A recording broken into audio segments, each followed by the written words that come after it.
You are locked inside the Stingray Show, and coming up on this edition, we're going to be joined by a Alabama native who played wide receiver for Bobby Bowden, his father at West Virginia, then coached at Auburn, Florida State, Duke, Alabama, and Kentucky before becoming the head coach of both Tulane and then Clemson, the Tigers. We are going to be discussing all of his career with the legendary coach Tommy Bowden on this edition of the Stingray Show. Hi, this is Tim Brando with a reminder. Those of you on Tide 100.9, look out. You're about to feel the buzz of Stingray. And with that, I want to welcome you inside yet another edition of the Stingray Show right here on Tide 100.9. And I got to give you a little bit more accolades on our guest this evening. He won Conference USA Championship and Conference USA Coach of the Year in 1998, and then was a two-time ACC Coach of the Year, once in 1999 and the other time in 2003. And his coaching record, he recorded a record of 90 wins and 49 losses. Heath, our guest this evening, is the former coach for Alabama and Auburn, and then the head coach of undefeated Tulane and then Clemson. You know, Stephen, it was fun watching his career. You know, growing up in the Memphis area, I've always kept my eye on University of Memphis. And when he went to Tulane, I was like, why would anyone take that job? Tulane hadn't won in decades. Yep. And then he went undefeated. And so it was a huge deal. I remember watching him. I believe they went to the Liberty Bowl that year. I remember watching that. And so when he went off to Clemson, I was kind of like, man, I don't know if he's going to end up in the SEC or not, but I'm glad I don't see him every weekend. You know, I thought he was just going to come in and just tear the college football world down. And you know what, Stephen? He kind of did. So, Heath, let's not keep our guest waiting.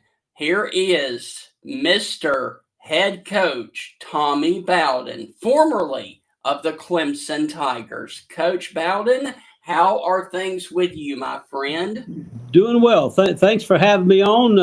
Stingray, I was listening to that introduction when I think you said that I was a son of Bobby Bowden. I started my career as a young coach at Florida State, coach for him. And, trying to be as impressive as I could. So for the first few years, his assistant coaches would say, "There's that little SOB, son of Bobby. There's that little son of Bobby getting us in trouble." So yeah, it reminded me of that when you introduced me. Yeah, SOB, son of Bobby. Coach, looking back at your career, and you mentioned there with your father, did he kind of razz you a little bit, or did he stay hard on you, or did he treat you as a professional, or did you have to do a little extra to impress Dad? I mean, what was it like coaching with Dad? The hardest part is probably the coaching against him, which, a good coach, a good staff, good players, that's always going to be difficult in regards to who the coach is. What was really difficult was the recruiting part, because there was recruiting is getting close to the family and building trust in the family. And I can remember one time we were recruiting a great prospect, and I had the first visit. Then my father was going to come in right after me. So I was leaving about 8 o'clock at night, and the mother and the dad and the boy were at the front door meeting me. And as I was walking down the driveway, I said hello to my father. He walked up on the porch, and when he walked up on the porch, he had the mother. He was great with the mothers. Had his arm around his mother, and he turned around and he said, "Hey, Tommy," he said, "don't forget, your mama wants you to call her." And I said, "Oh, geez, it just makes me feel about that big. There's the goat going in there, and I got to go rely on my mother. Like, I'm not going to be able to take care of her son." So hard part was recruiting. It was very competitive, but it's all about getting the best players. Well, Coach, who got that player? I mean, he got that. You were both going after that guy. He got that one, but there was another one, C.J. Spiller. I don't know if you remember him, great running back from Florida that everybody was after. And back then they had one signing date. I flew down to meet with him on 2 weeks before signing date. Had a great visit, huge household of family, and of course coaches. They make first thing you do. It's plan strategy. First of all, you want to go love up on the little kids in the house. You want the mother to see that you're good with kids. And then you got to love up on that mother and sell her, because usually she's the one that's closest to her son. So I went in and did all the meat and everything, got them little kids and hugged up on them, set them on my lap, sang to them. And then I got the mother and I loved up on her, called her into the kitchen and said, listen, Mrs. Spiller, I hope your son comes to Clemson. I just want to be happy. I don't care where he goes. I do want you to know my father's coming here next week, and I think we ought to put all the cards on the table. Let's just be honest. I don't care where he goes. I just want to be happy. But my father had 6 children, and I'm one of the 6. And I just want you to know my father used to beat us when we were children. And, so next week he was coming in. I knew how good he was. I said, Miss, but I don't care where he goes. I just want to be happy. My father comes in next week, and he's the master. Word's gotten out. Small town, Lake Butler, Florida, Union County High School.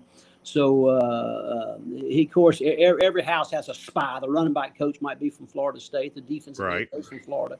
So it got back to my father. He does the same thing when he comes. He's the master. He's got grandkids. He's great with them kids. He bounces them on his knees, sings to them, let them slobber on them and all that stuff. And he works the room. He works the mother and pulls the mother off in the kitchen. Says, Mrs. Spiller, can I talk to you for a minute? She says, yeah. So he goes in there and says, listen, I don't care where CJ goes. I just want to be happy, but we ought to uncover all the cards on the table. I want you to know, Mrs. Spiller, I had 6 children, and Tommy was one of my 6. She said, yeah. He says, I just want you to know, of all my children, Tommy lied the most. And then he said, I don't care where he goes. I just want to be happy, but I think you ought to know that. And of course, I lied. Oh, boy.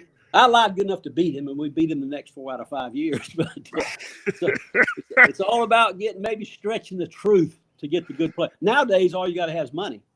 Those stories would be irrelevant. Who's got the biggest bag nowadays? So Stephen, we got to get Miss Spiller on. It'll get her version of the story of this one as well. I might embellish just a tad. We did get him. Now we got him, but I might embellish just a little bit. But you probably had the biggest bag too, right? Wink, wink. Yeah, well, back then that wasn't. Dabo Swinney was the recruiting coach. The head coach was only allowed to come off once a week. But it was all about relationships and who built the most trust. And Dabo, the reason I hired him, he had a great resume at Alabama as a recruiter, did a great job for me recruiting. He recruited CJ Spiller, but he built up a great trust relationship. Now that's irrelevant. You just come in, maybe make a text with a phone call and say, hey, I got $4 million, he's got 2, which makes more sense to you. So all that hard building relationships, that's pretty much out the door. You don't do that anymore, and that was one of Dabo's strengths. And I think that's another reason why he fought that paying players so much, because his forte was building relationships. He was great. And if you bring the money in, that takes that aspect out of it. And he fought that. Yeah. I don't know if you remember some of his comments. Boy, he fought pay him a lot of money, for a long time. And Coach, I want to talk about you briefly. What are you doing nowadays now that you are retired? Are you enjoying it? I'm babysitting is what I'm over in Mobile, Alabama, babysitting with my daughter, who's in Hawaii for a week with her husband. So then I'm headed to Atlanta. My other grandson's got a birthday. So, when you got grandchildren, you spend a lot of time going up there and going and trying to get to baseball games, soccer games. Grandparents weekend a couple of weekends ago. Now another one's got a birthday in Atlanta. So a lot of that. Then I still do a lot of Christian speaking, faith-based speaking. I'm going to Chicago next Friday night. Then we're going to plane fly home, go over to Tallahassee, speak Saturday at the church, and then I'm headed up Andalusia, Alabama for a men's dinner here coming up. So I do a lot of Christian speaking. Got about 5 or 6 of those coming up, and that's probably most of my time. So, Coach Bowden, tell us a little bit about that, the Christian speaking that you do. They say, like father, like son. I had a great role model as a father, not only as a coach, where I had got great wisdom and advice on coaching strategy and procedure, but also as a godly man, a godly father, a godly husband. I got to witness that firsthand. How does a godly coach act after a loss, and things like that, and how does he handle the pressure? Contract comes up and the board's meeting and all that stuff. So I got to see that firsthand, and that was really beneficial to me as far as how you can coach. My father, I coached for him, played for him for four years, and then coached for him about 4 years. I think I only heard him curse maybe 4 or 5 times. And, wow. It's a tough profession, And it's a game of emotion, energy, enthusiasm, effort, intensity, and you got to coach it that way. But he was, I tell you, a lot of people, the best way to describe him was the fact that on Monday through Friday, he lived the New Testament, but on Saturday, his teams played from the Old Testament. I mean, it was an eye for an eye, tooth for a tooth. It was knocked down. Israelites were getting ready to go into Israel, and God said, kill them all, the women, the children, and wipe out the Canaanites, the Amorites, the Hittites, all them people. And that's what his teams did, for 14 straight years. He was top 5 in AP, which will never be broken because of the transfer portal.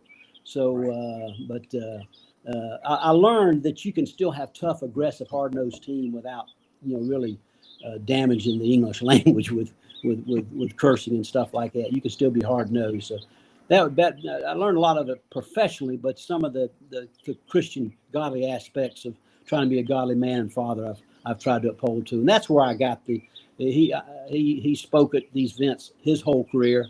When he retired and I was retired, we used to double team and go together and speak.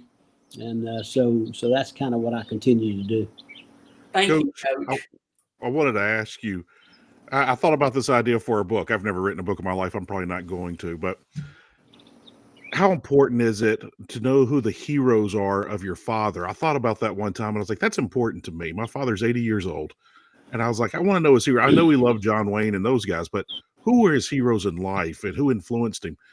If you had to guess, who were those heroes for your father? Well, as a young coach, he was up at Howard College, which is now Sanford in Birmingham. Became a head coach and automatically looking for players. And some guy named Bear Bryant was taking the job up there down in Alabama, downtown Tuscaloosa, 50 miles away. And Coach Bryant was going to come in, and he ended up running off a lot of players. And my father asked my father to come down. They came down, stood out there, and Coach Bryant says, I'm going to run that one off. I'm going to run that one off. I'm going to run that one off. I'll send him down there to Howard. I think that's why he won so many games. But I know he studied him and watched him a lot. He mentioned a guy like General Neyland at Tennessee, who I did not know that much about. He'd mentioned Darrell Royals and Frank Broyles. Yeah. Those type of people are the ones that I think he kind of mentored. He did not play for like a lot of young coaches will play for a Bo Schembechler, or pay for Woody Hayes, play for an Urban Meyer or a Bear Bryant. My father didn't do that. He played at Howard, and so he didn't have anybody to help him along in the profession. Terry and I went in the coaching profession, but we had the resources of my father, whereas he didn't have anybody like that. But I know those would be some of the names that he leaned on for instruction and advice.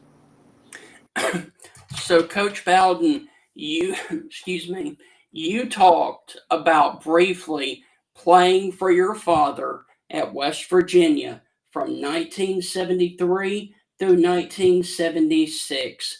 Please give us a couple of your fondest memories of playing for your father up at West Virginia. Or embarrassing moments. I walked on at West Virginia and earned a scholarship. Started from my father in 75. We went to the Peach Bowl, beat Lou Holtz and NC State. He left in 76, went to West Virginia, and I played my last year for a guy named Frank Signetti. One of the things he told me about walking on, and even when I went into the coaching profession, he said, son, you better have patience and you better have perseverance. And if you have those, you'll eventually play. And I did. I walked on scout team, red shirt, beat up, but I finally ended up starting. Plus, I knew I would eventually play because my mother was sleeping with a head coach. I said, I got a chance. If she's betting the head coach, I said, I got a chance to play. So I eventually played, and fortunately, we didn't throw the ball a whole bunch back then. But I think my senior year, I did drop one pass that year. It happened to be against NC State in a bowl game. Those are the ones that I remember. But had some really good season there in 75 is what I remember most about that. Coach, you mentioned Lou Holtz there, and Lou Holtz told a hilarious story in his book about your father, and I just died laughing because when I was reading his book, I'm reading it in Lou Holtz's voice. But he said that when he was coaching at William and Mary, and he was coming back home to West Virginia, and he was going to play, and he was playing your father first game of the season, and he said he had 80-something tickets to the game, and old high school coaches and friends and next door neighbors and folks he went to church with, and old teammates and everybody. and your dad put a beating on him that day and beat the pants off of him. And I want to say it was something crazy, 50-something to 3, 60-something to 3. And he said he was so mad at Bobby. He said, you know, here's my good friend, and he's beating the pants off of me. And we go out there to shake hands at midfield. And he said, Bobby, why'd you run the score up on me? And he said, your dad looked at him and goes, Lou, it's not my job to keep my team out of the end zone. There's probably some truth to that. I think there would be. And both of those guys, they were great recruiters because they were great storytellers and would embellish a story.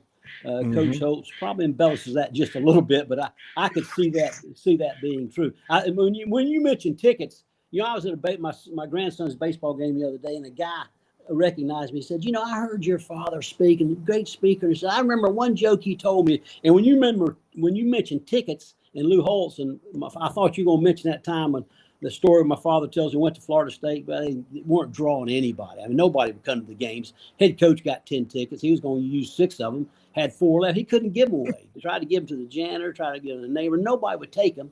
Friday before the game, he goes get a haircut downtown and takes his 4 tickets out of his pocket, sticks them on his windshield, figuring when he gets back from his haircut, somebody will have taken the tickets. So he went to get a haircut, came back, and instead of 4 tickets, there was 8. Somebody put 4 more down. I told that story when I went to Tulane. You know, we weren't drawing very well. My father told it we went to Florida State. And when you mentioned tickets, I thought that was the one. That's kind of an old coaching story. But it's funny that but my father spoke. He probably heard my father spoke 20 years ago. But he remembered that story about the tickets last week at a baseball game in Mobile. So, Coach Bowden, you coached at both Auburn and then at Alabama under head coach Bill Curry. Talk about both of those experiences of Auburn and then Alabama, please. The first thing I learned was the hatred. It is very deep and very sincere.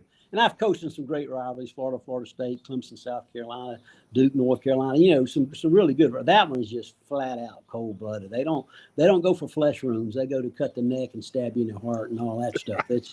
And that's the first thing I learned. And then the loyalty to the school. Go to Alabama. You don't wear orange. You don't own anything orange. You go to Auburn. You don't own anything red, close to red, maroon, whatever you want to call it. You don't own it. And after coaching at both of them, I learned that the most important color is green. You know, which one's paying your salary. And you better do the best job you can. But, you know, for a guy born in Birmingham and coaching heaven, to me, I said, man, if I could just coach one of them places, man, what a great honor. But to coach at both of them, man, I could have died and gone to heaven after I did that, because that was just a great dream to coach at both of those places and have success at both places. 10-1 one time in Alabama, played Miami in Sugar Bowl, and went undefeated with my brother Terry. So I was fortunate to experience success at both those places. And what a great place to have success. So, Coach Bowden, what was it like coaching under Bill Curry, please? Well, you know, he was an attention to detail guy. I coached his wide receivers. He let me coach them, and but he was, you know, he had his hand in everything as far as the operation. Wasn't much of an X and O guy. He wasn't going to tell you to run this. He hired a guy named Homer Smith. I don't know if you remember him, a great offensive coordinator, and let him go. He had a guy named Don Lindsay on defense, and he let them coach. He was the manager of the staff, manager of the team, support staff, and made everything work together. But was not an X and O guy, but extremely organized. And Coach Bowden, you were talking about Bill Curry. Coach, I'll be turning 50 years old. I was a young boy when Bill Curry was head coach at Alabama, but I've never gotten the full reason why he stepped down, resigned, and went to Kentucky. What do you know? What can you share about that? You know, I obviously wasn't in the conversations with the administration. You know, I believe that they weren't real happy from day one he was hired. They introduced my father. I thought I was going to Alabama with my father. We talked to Brad Scott as going with us to Florida State. Terry was going to take the Sanford job, take Jeff. Daddy was going to Alabama. I was going to go with him. Brad Scott was going to go with him. That was all set. Then all of a sudden they came home, and then Coach Curry had gotten the job. So there were a lot of people unhappy from the beginning. And unfortunately, that's not a place you want to go to where you have a divided fan base from day one. And he had to overcome that. Didn't have great success. I might have won. I don't know how many the first year, maybe 7. Then we won 8, and then I think we won 10 that last year. But just wasn't a happy fan base. And I believe 2 of the major ingredients. I don't think we beat Auburn any of those 3 years. That's not good. I was not familiar with the hatred between Georgia Tech and Alabama years back. I believe, I don't know who the coach was. I want to say Bobby Bowden, Bear Bryant, or I'm not sure who, but I did not realize there was a history, not a good one, between Georgia Tech and Alabama going way back. And some of the old timers that were there, I believe, helped that against him. So he didn't have a full deck when he went, unfortunately. And then going 10-1. I remember we were 10-1. We lost to Alabama. I lost to Miami in the bowl. I go into the locker room, and I heard rumors that he was going to Kentucky. I said, we just played Miami in the Sugar Bowl. I'm in Alabama. Why am I going to Kentucky? Kentucky's a good place, and I went and enjoyed it, but it didn't have the statue in the pool in the history of Alabama. And so immediately after that game, he was gone. And, wow. I was Hootie Ingram came in. I think Coach Stallings came in, and our Hootie Ingram was the AD and brought Coach Stallings in, and then I headed off to Kentucky to be his offensive coordinator. So, Coach Bowden, let's talk about your head coaching beginning. You got the job at Tulane. How did that opportunity come about? And talk about that undefeated season that you had at Tulane, please. It wasn't a job I was really interested in when it first came open. I was a coordinator, been a coordinator for a while, and was looking to get in. But, everybody wants a really good job, and the good jobs don't come open that often. You've got to take a job like Tulane or some other place that's not winning and build it up. But eventually I started thinking about it. I said, man, Matt Brown was there. In his 5th year, he won 7 games and got the North Carolina job. I said, man, I think I can go there and win 7. I said, by my 5th year, and then maybe get a job like North Carolina, or build that into something like my father did, one of the other. And the first year, and timing was really good. I had a great quarterback, Sean King. Guy named Buddy Tevens, who has since passed away, was the head coach, and he recruited pretty good, at least for what I wanted. He had some nice little skill guys that could catch, quarterback that could throw, some really hungry guys on defense. I had a good staff. We played inside Superdome every game. So throwing the ball and spreading the ball, the first time really, I think a team married the no-huddle fast pace. Hired Rich Rodriguez, offensive coordinator, and by married it, we did it. It's not something we went into at 2 minutes or the end of the half or the end of the game. We married it from snap one, no-huddle, fast break, hit it and get it offense. Defenses weren't ready for it. So we won 7 that first game. That first year we won 7. Arkansas I talked to Coach Broyles about going up there, and his wife called my wife, and I said, man, I've only been here 1 year. He wanted me to get on a plane and come visit, and I knew if I did that, I'd probably go because I was used to a campus. Alabama had a campus. West Virginia had a campus. Auburn had a campus. A campus. And Tulane doesn't really have that because right in the middle of the city. And I knew if I went to Arkansas, I said I'd go. I said no, I'm not going. I need to stay here for another year, at least another year. So stayed that second year and went undefeated. But we just we had the defense played really good. Had a good defensive staff, and then we won 12 games. Yes, Coach. I was going to ask this question before you mentioned the Arkansas story. What's one job you didn't take that you wish you would have?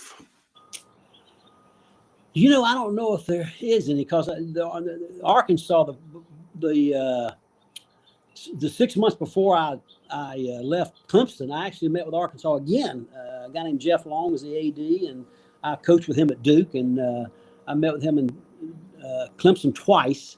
and he had the plane, and I about told him I was going one night, and he had the contract there, and I said, well, I'm gonna sit and pray with my wife, and I think if after I pray, sleep on it and pray about it, if I feel like I do tomorrow morning, we're going.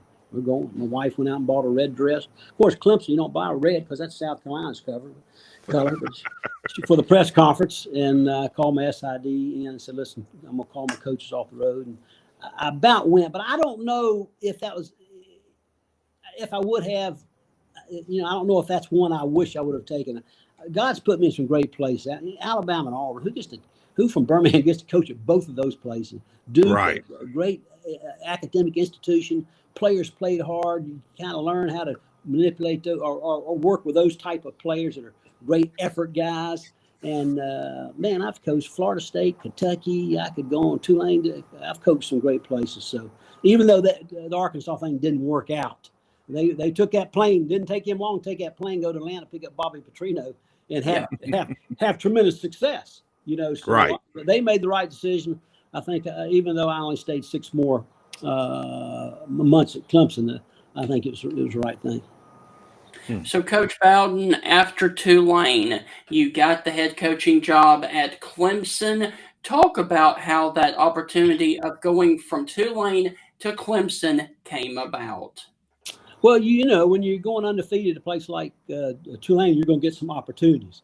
There are about 7 schools I had picked out. I said, if I'm ever blessed enough to get one of these 7 jobs, I'd love to have. At that particular time, Alabama, Auburn, LSU, Florida, Georgia, Tennessee, North Carolina, and Clemson. And I'd been at Duke. I knew North Carolina was a really good football state. North Carolina's got the kind of top notch in that state. If I ever get a chance to get one of those, and I happened to win at Tulane, and Clemson came open. So I said, man alive. And of course, they called and expressed an interest.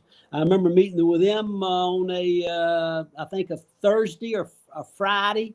I met with them on Friday, and then AD from South Carolina flew in on Saturday. I met with them, and I felt like they were going to pick Lou Holtz, which they did. He didn't tell me that, but ended up going to Clemson. That's where I wanted. I just, they were an SEC school in the ACC. I'd been in the SEC for 11 years, and Clemson at that particular time was an SEC school in the ACC, as far as environment, stadium, passion, and those type of things. Coach, I'm going to reverse my question that I asked you here recently.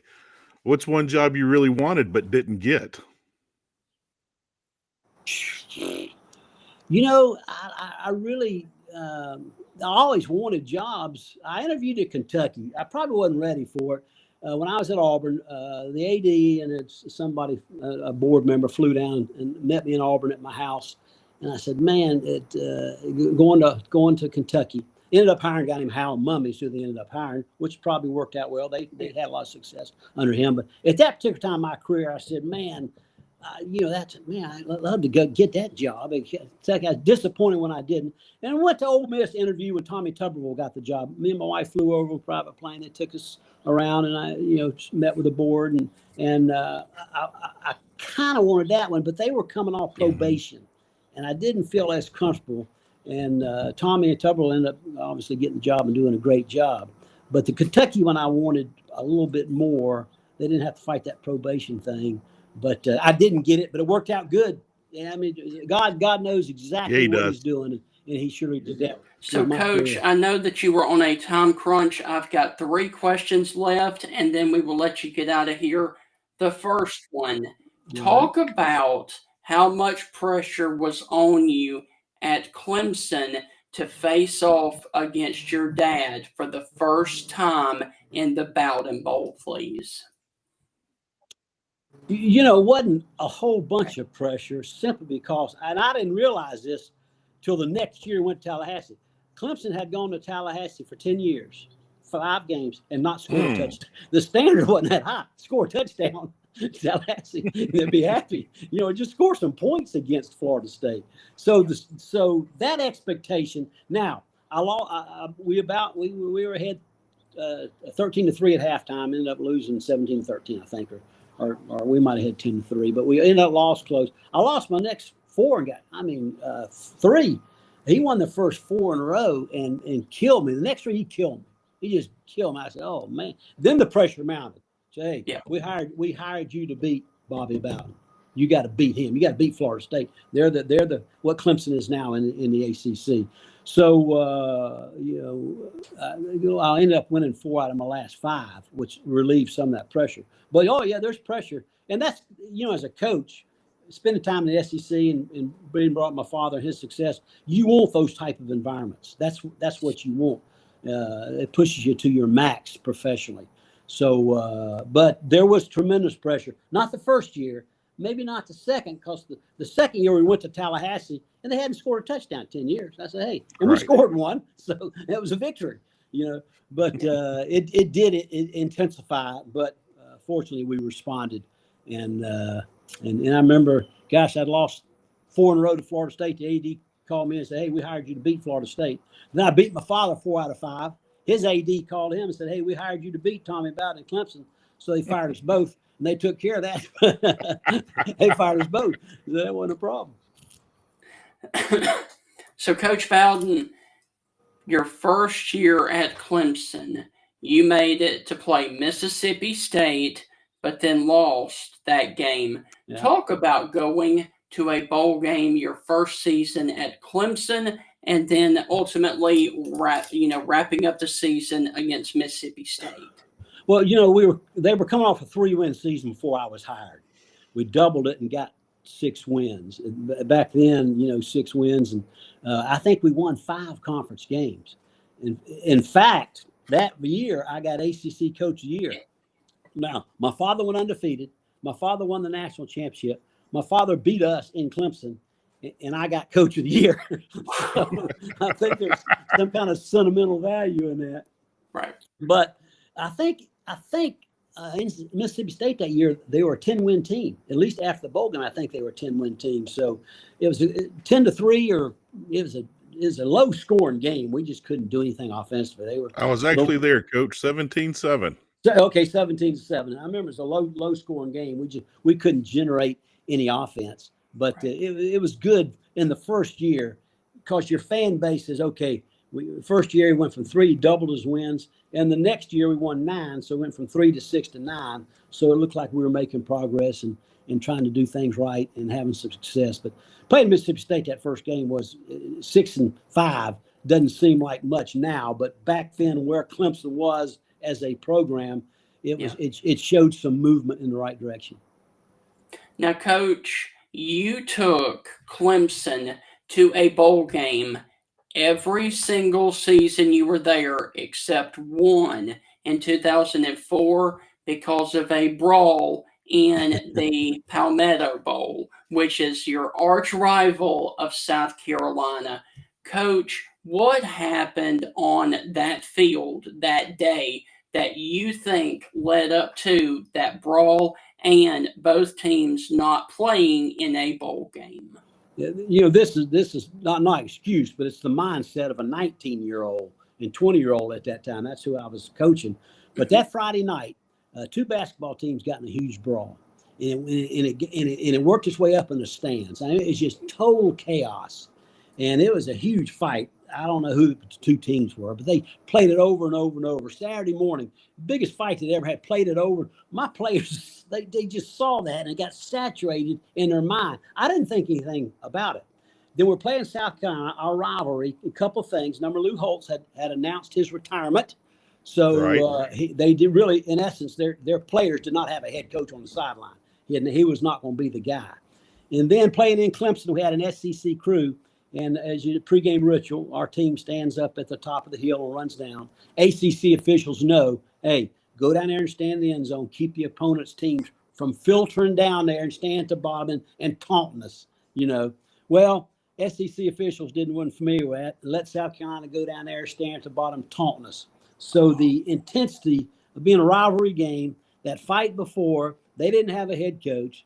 They were taunting us before the game. It was just it was the perfect storm for a fight. And boy, once it broke out, could not stop it. I was so sore for the next 3 days trying to grab 300-pound linemen and pull them off. They don't budge. 170 pounds trying to pull off 370, it don't work. Right. So, and then even though we were bowl eligible, they penalized us, didn't let us go to our administration, not the Right. bowl. We qualified. Actually, I would have qualified every year as a head coach to a bowl and gone to a bowl, but they didn't let us go. And Gotcha. I sad for the players, even, and the 5 guys that they finally viewed the film, they suspended them for a game, or I think I had to suspend them for 1 game next season. But Yes. I hated that for the players. But we did it, and I was the head coach, so I was the one ultimately to blame. Coach, I'm going to ask you a fun question because all brothers fight, and I'm sure you and Terry still argue who was the better coach. But I do want to share a funny story. I remember in your first year, you had a big win. I can't remember who it was, but your brother was in the studio with John Saunders on ABC. And I'll never forget, John Saunders looked at Terry and he goes, "Hey, do you have any advice for your brother in his first year?" He goes, "Yeah, don't go undefeated your first year." Which I immediately laughed because we all know Terry had that great season at Auburn and went from there. But what do you and Terry get to bicker about, argue about, have fun with? Who was the better coach or whatever it might be? Well, when Terry got the head coaching job at Auburn, I was there with Coach Dye, and he kept me on the staff. I was grateful because I'd only been there for 2 years. I didn't want to leave again. I'd done a lot of movement, so I was very fortunate that he kept me and learned a lot of. He was very organized, and he was he just took my father's game plan on as Nick Saban calls the process. He took my father's process and just used it. So everywhere he went, he used it and had success. He did the same thing that he plugged in at Auburn, going undefeated that first year. So I learned a lot from him because I didn't study my father as much. I was under other guys. I was under Pat Dye, under Bill Curry, under Steve Sloan. I had other influences. Terry really only had one, and he just studied, saturated his mind with everything my father did from the moment he got up in the morning till when he went to bed in involvement with the football program. So I learned a whole bunch from Terry, really about my father and how to run a program from being very detailed and organized. So, Coach, look, man, we have thoroughly enjoyed listening to you reminisce about your career. My final thing for you, if you would, because I heard this story on another interview that you did, would you please tell us and our audience about the time that your dad left your sister behind at a restaurant? A lot of people think that. How could you do that? But first of all, we had a station wagon. We had 8 people in the station wagon, 3 in front, 3 in the back, two in the way back. With all the beach stuff. And there are no seat belts. That suicide seat in the middle of the front between both parents with no seat belt. That went to which child that was acting up the most. Had to sit there because a wreck. They're going through the front windshield. Terry seat, right? Yeah. Probably wouldn't make it. But we used to drive from Tallahassee to Alligator Point or Panama City. I think this made Panama on Highway 20. Still a straight shot from on Highway 20 to Panama City, and get in the car one morning, stop in Bristol, Florida for pancakes, and then he'd load us up. We'd go to spend all day at the beach, and then we'd turn around and drive back. But I think I think this was a trip to Birmingham to see, or it might have been to Birmingham to see his relatives. But anyway, we're all packed in that station wagon. And I remember my father driving. I was way back in the back, and I see this blue light back behind us. And I specifically remember my father saying, "Ann, I know I wasn't my mother. Ann, I know I wasn't speeding." So he pulled over, and the trooper walks up to the window. He rolls down his dash. I know I wasn't speeding. He says, "No." He says, "Do you have everybody?" And he said, "What?" He said, "Do you have all your children?" So then my father got out, he turned around, and he started bringing us out one by one. All right, here's 1, here's 2, here's 3, here's 4, here's 5. Where's Ginger?